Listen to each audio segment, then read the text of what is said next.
Alright people, we bring to you the next video of animal classification. So we have in the previous video we have discussed until Aschelminthus. Now we will basically talk Platyhelminthes. Now we'll talk about the kingdom Annelida. Okay, so we are going by kingdom. We are trying to what needs to be done.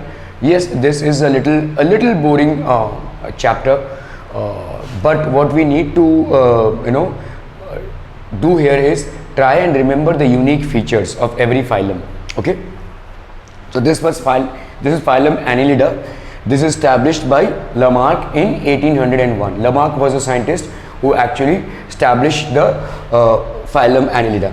What are the general characteristics? Habitat: this is found in fresh water, it is found in sea water, or even in moist soil.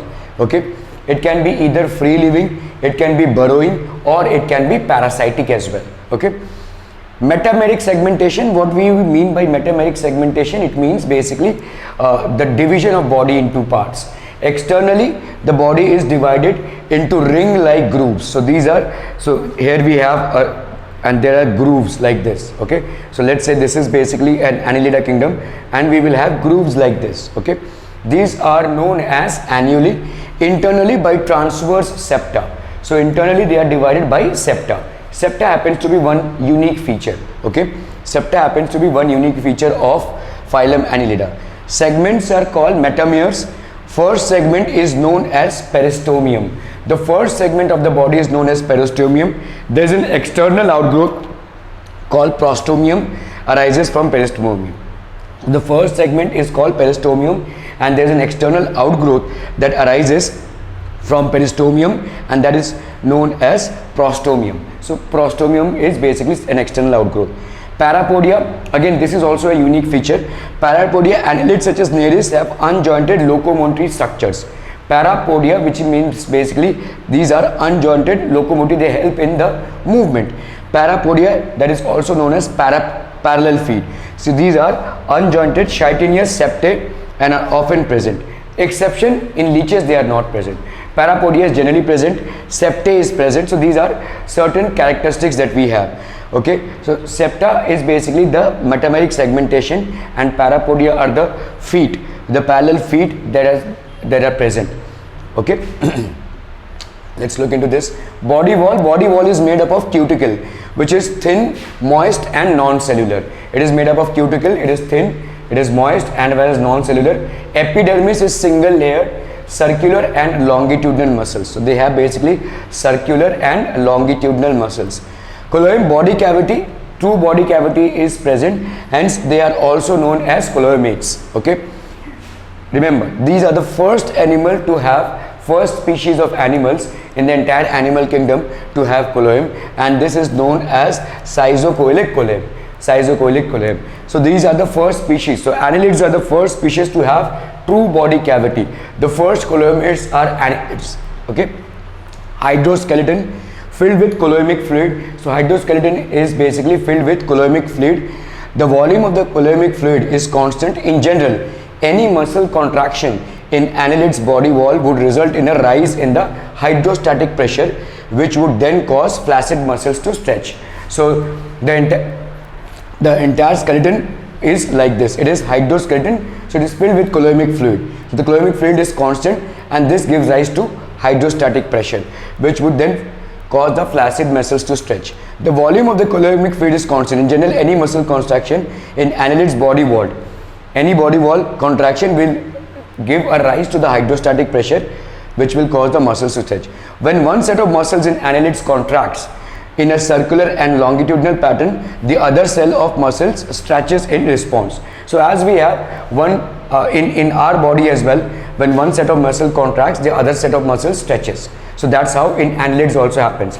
So one set of muscle contracts and the other set of muscles stretches, and this happens due to the hydrostatic pressure of the coelomic fluid. Okay, the circular muscles of the segment relax as the longitudinal muscles of the segment contract, and because of the coelomic fluid is incompressible, the segment shortens but thickens. So it becomes short and becomes thick as well. Okay, The protruding setae simultaneously aid in the worms anchoring to the substance. So we have seen that there is a protruding setae, okay, and this basically helps in the anchoring to the substrate. Anything that they are clinging onto, so they will anchor it. When the opposite occurs, the segments become long and thin, the setae are withdrawn and the body moves forward. So in case they don't need to anchor to the surface, so the protruding part moves inside, they become long and thin. Okay, the setae are withdrawn and the body moves forward. This is because the circular muscles contract and the longitudinal muscles relax. So there is a contraction and expansion. Circular muscles will contract, longitudinal muscles will relax, and vice versa will happen. Longitudinal muscles will stretch and circular muscles will contract. So that's how they move. Nevertheless, the activities of contraction and restriction are related to a very small portion of the body within the wave of contraction and relaxation moving from one end to the other. So it's like a wave like motion that happens from one part of the body to the other. Okay, this results in the animal's progression. That's how basically a annelid will move. It has been found that earthworms take about 1 minute to travel 25 centimeter by this method of locomotion. So there is a contraction and relaxation with the aid of hydroskeleton, and the speed. Earthworm basically belongs to this phylum. They move about 1 minute it takes 1 minute to travel every 25 centimeter. The protruding setae by which they anchor simultaneously aid in the worms anchoring to the substrate. Okay, when the opposite occurs, the segments become long and thin, the setae are withdrawn and the body generally moves forward. This is because the circular muscles contract and the longitudinal muscles relax. Nevertheless, the activities of contraction and relaxation are restricted to small portion of the body. So this is just a repetition of what we have already learned. Digestive tract. Let's study about the digestive tract of annelids. It's complete. So right from mouth to anus, it's complete. So they are free living. They can afford themselves to be free living. Before this, we have studied that in most of the cases of Platyhelminthes, the digestive tract is not complete. Hence, they have to take in food from an organism which is already prepared. Hence, they would have no other option but to become parasites. But here, the digestive tract is complete. Mostly in animals, if we see that the digestive tract is complete, they can afford themselves to be non-parasitic. Respiratory organs, cutaneous respiration through skin, branchial respiration through gills, and this is example of Tarabella. Blood vascular system, it is closed type. Now, here is one important thing. The blood vascular system is closed type, which means just as we have in human beings, it's a closed type vascular system. So the cells are not dipped into blood. So there are veins and all that thing, capillaries. Hemoglobin pigment is present, okay, makes the blood red or erythrocurate. So this is basically hemoglobin is present in the blood, and that is where the blood starts to get red. Free amoeboid blood corpuscles are present. So there is no RBCs, but instead of RBCs we have free amoeboid blood corpuscles. Leeches, no true vascular system. Okay, so coelomic space plus fluid is modified to form the circulatory system. So the coelomic space plus fluid, it is modified to form the circulatory system. Okay, excretory system is made up of nephridia. Ammonia here is the chief waste. Nervous system, nerve ring or nerve cord, solid, double and mid-ventral ganglia. So we have the nervous system made up of a nerve ring. We have a nerve cord which is central, which is solid and which is mid-ventral, and we have ganglia which is the aggregation of nerve cells, which is basically the average of nerve cells. Receptile or receptors. What are receptors? Tactile receptors, they are sensitive to touch.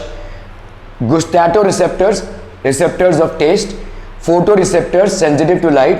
And statocysts, that is balancing organs. These are basically balancing organs. Sexes are both unisexual and bisexual. Neresis, bisexual we have earthworm, leeches, etc. During evolution, that is metameric segmentation, true coelom, closed circulatory system and pumping heart appeared first in annelids. So when the evolution happened, this is one thing. Metameric segmentation, true coelomates, they became the first coelomates. Okay, they had the first closed circulatory system, and there is a heart which appeared in the annelids. So these are certain things which have evolved in animals from annelids. Okay, development mostly direct. In case of indirect development, it happens through Trochophora larva. So this is basically Trochophore larva through which indirect development takes place. Otherwise, development is mostly direct. Okay. Unique features. What are the unique features out here? This is metameric segmentation. Metameric segmentation, we have already seen the division of body into parts. Hemoglobin is bred in plasma, which gives it a red color. However, RBCs are still not present. So we have free amoebocytes which help in the locomotion. Nephridia for excretion and osmoregulation, and setae are present. Okay, so these are the special or unique features which you need to remember. Okay, classification of Annelida. So we can classify Annelida following are the different classifications of Annelida. We have Polychaeta, we have Oligochaeta, and we have Hirudinea. So these are the different classifications that we have. Okay, in Polychaeta what happens? Body is elongated and divided into segments. Poly means many and chaeta means hair. They are found in marine environment. They are true coelomates, bilaterally symmetrical worms. So they have, obviously all of them are true coelomates. They have the they have the true body cavity, bilaterally symmetrical worms. They excrete through metanephridia and protonephridia. So they have metanephridia and protonephridia. Fertilization is external. They have a well developed nervous system. So nervous system has also evolved here. Their circulatory system is closed type. We have seen that closed type circulatory system is present. They are hermaphrodite. They might possess fin like appendages called parapodia. So this is a little gone out of the box. I have to pull this up here. 1 second.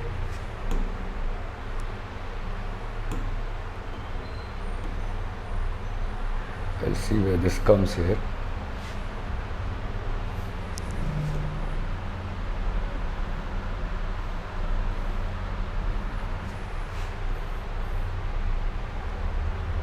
No, it's not coming.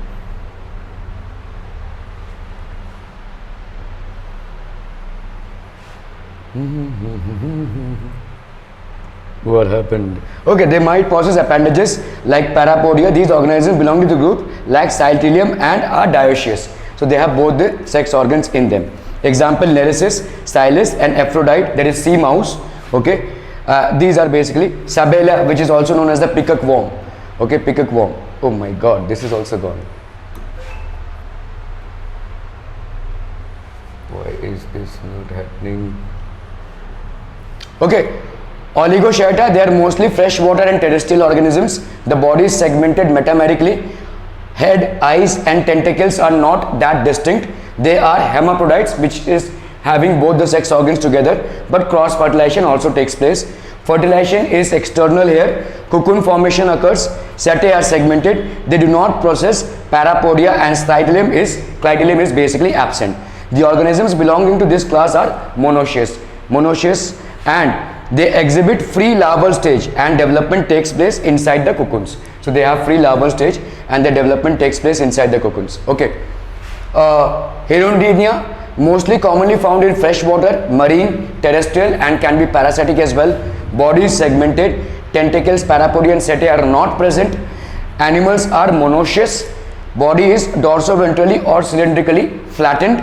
They have an anterior and posterior sucker on the ventral side. Organisms lay eggs in cocoons. There is no larval stage during the development of the organism. Okay, mouth is located ventrally in the anterior sucker, while the anus is present dorsally in the posterior sucker. The fertilization is internal. So these were certain features. Then we have Archaeannelida. They are found only in the marine environment. Okay, the body is elongated without setae and parapodia. So they do not have either setae or parapodia, that is false legs or parallel legs. They are unisexual or hermaphrodite both. Tentacles are present on the prostomium. Example, Dinophilus and Protodrilus. So these are basically the features of Annelida. So we are done with Annelida. We are done with Platyhelminthes. These are certain special features that you need to take care of, and we will start with the next kingdom. So thank you again for watching.